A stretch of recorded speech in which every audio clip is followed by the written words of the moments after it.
කීනෝ seeds ගත්තේ කොහෙන්ද කියලා කට්ටිය අහලා තිබුණා. මං ගත්තේ කීල්ස් එකෙන්. මේකේ ගාණ උනේ 490ක්. මම මේ ගැන කලින් වීඩියෝ එකක් දාලා තියෙනවා. ඒ වගේම දැන් හදන්නේ කොහොමද කියලා කට්ටිය අහලා තිබුණ නිසා තමයි මේ වීඩියෝ එක අරන් ඉන්නේ. කීනෝ සීඩ්ස් හොඳට හොදලා අරගන්න. හොදනකොට සමහර ඇට පාවෙනවා. පාවෙන ඇට අයින් කරන්න.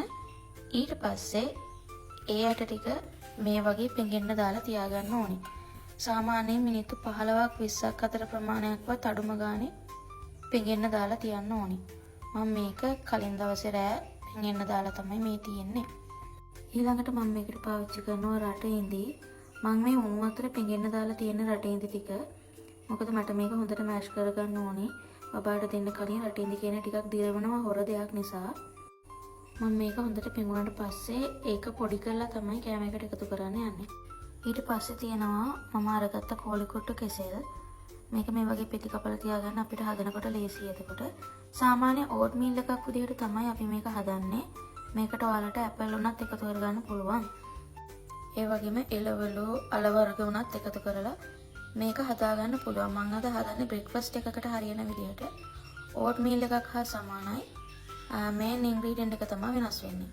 ඊළඟට කීනෝ සීඩ්ස් එකට හොඳ පිරිසිදු වතුර ටිකක් දාලා මේක උයා ගන්න ඕනේ අපි. ඊළඟට මම ඔයාලට පෙන්නන්න රටේන්දි ටික මම කොහොමද ලෑස්ති කරගන්නේ කියලා. මේ විදිහට පෙන්වන රටේන්දි ටික ඔයාලා දන්නවා ඔයාලගේ ෆුඩ් මේකින් සෙට් එකේ ඇති මේ වගේ කැම පොඩි කරගන්න ආපු පොඩි දලක්. ඒකට මේ රටේන්දි ටික දාලා අපි හොඳට රටේන්දි ටික පොඩි කරගන්න ඕනේ. මේ විදිහට අපි රටේන්දි ටික පොඩි කරගන්නවා. මේක කරන්න හේතුව තමයි බබාලට රටේන්දි දිරවනවා හොරයි. සාමාන්‍යයෙන් මාස 8 විතර ඉඳන් තමයි අපි රටේන්දි දෙන්නේ. එතකොට දෙනකොටත් එක්ක රටේන්දි සිරප් එක හදා ගන්න ඕනේ. එහෙම නැත්නම් මේ විදිහට රටේන්දි හැංගෙන්න තියලා පොඩි කරලා ඒ ටික කෑම එකට එකතු කරනවා නම් තමයි හොඳම විදිහ. මේකෙන් පේන්නේ මම පොඩි කරලා හදාගත්ත රටේන්දි ටික.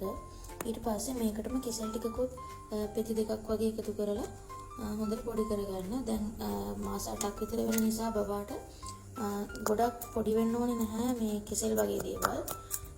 ඒ කියන්නේ කැබලි වශයෙන් අපි කැම දෙන්න ඕනේ. රටේ දෙක අර විදිහට හදාගන්න හේතුව තමයි දිරවන්නේ නැති නිසා. ඉතින් කෙසෙල් එකත් මේ විදිහට පොඩි කරලා ලෑස්ති කරලා තියාගන්න.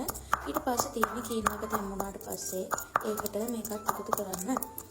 ඔයාලා ඇපල් වගේ දෙයක් දාලා හදාගන්න කැමති නම් කීනෝ එකත් එක්කම ඇපල් එකත් තඹ ගන්න ඕනේ. හරි. මේක ලෑස්ති. දැන් තියෙන්නේ කීනෝ එක තැම්බුණාට පස්සේ ඒකට මේක එකතු කරලා බබාට දෙන්න. හරි. දැන් කීනෝ සීඩ්ස් ටික තැම්බිලා තියෙන අපි මේක බාලා බබාගේ රටින් දීකයේ කෙසෙලුත් එක්ක එකතු කරලා බබාට දෙමු.